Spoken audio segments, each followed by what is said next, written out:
கர்த்தருடைய பரிசுத்த நாமம் மகிமைப்படுவதாக.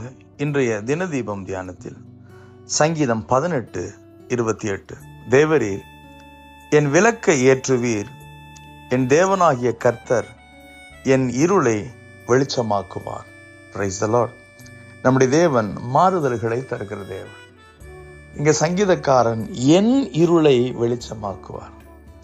அந்த ஒரு வார்த்தை அவர் வாழ்க்கையில எவ்வளவு கொடுமையான சூழல்களை அனுபவிச்சார் அப்படிங்கிறத நமக்கு சுட்டி காண்பிக்கிறது. நம்பிக்கை துரோகத்தை அவர் எதிர்கொண்டார். ஜனங்கள்லாம் பாட்டு பாடினாங்க, சவுல் கொன்றது 1000, தாவீது கொன்றது 10,000. வந்தது பொறாமை.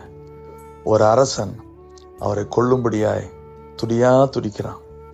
எதிர்ப்புகள், போராட்டங்கள், யுத்தங்கள், பயங்கள், அலைச்சல்கள், வஞ்சகமான யோசனைகள், இப்படி எத்தனையோ அனுபவிச்ச அந்த மனுஷன் சொல்றாரு, கர்த்தர் என் இருளை வெளிச்சமாய் மாற்றுவார். அன்பு சகோதரனே, சகோதரியே, கர்த்தர் உங்க வாழ்க்கையில நீங்க கடந்து போகிற எந்த வகையான இருளாய் இருந்தாலும் நிச்சயமாய் கர்த்தர் அதை ஒளியாய், வெளிச்சமாய், மகிமையாய் மாற்றுவார். ஆமென்.